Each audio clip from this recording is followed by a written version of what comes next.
Vendredi 24 janvier 2025, auditeurs internautes de la radio-télévision Fabrice, bonjour, bonsoir, vous êtes à l'heure de votre première sortie du bulletin d'information pour cette journée.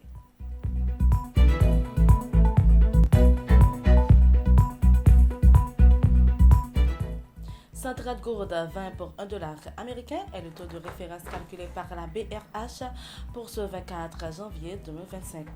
Le mercredi 22 janvier, le conseiller présidentiel Fritz Alphonse Jean a tenu une réunion cruciale à l'ambassade d'Haïti à Washington avec des représentants de la Banque mondiale, BM, du Fonds monétaire international FMI et la conseillère haïtienne auprès de ces institutions, Madame Ludmila Buteau-Alien. L'échange a porté sur l'instrument de suivi renforcé SPM convenu entre le gouvernement haïtien et le FMI.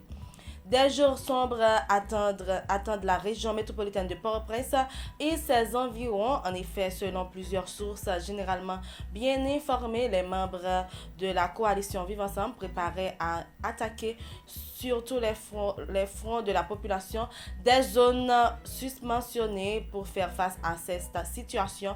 La police nationale d'Haïti, PNH, et les forces armées d'Haïti, FADH, auraient adopté des mesures pour participer.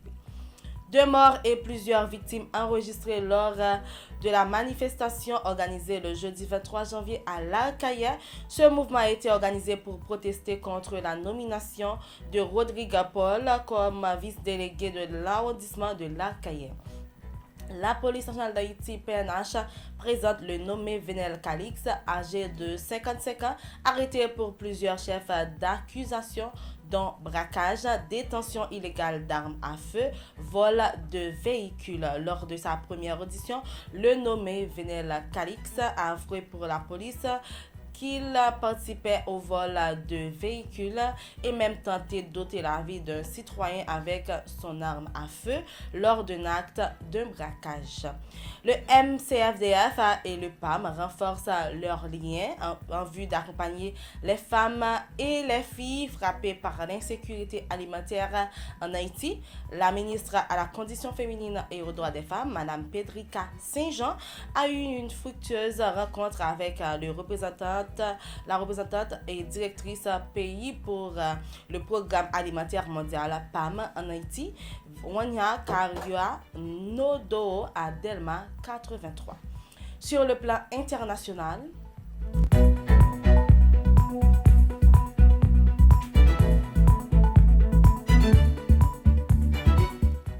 aux États-Unis, un juge fédéral a temporairement bloqué l'ordre exécutif du président Donald Trump visant à mettre fin au droit du sol, un principe constitutionnel garantissant la citoyenneté à toute personne née aux États-Unis, indépendamment du statut migratoire de ses parents.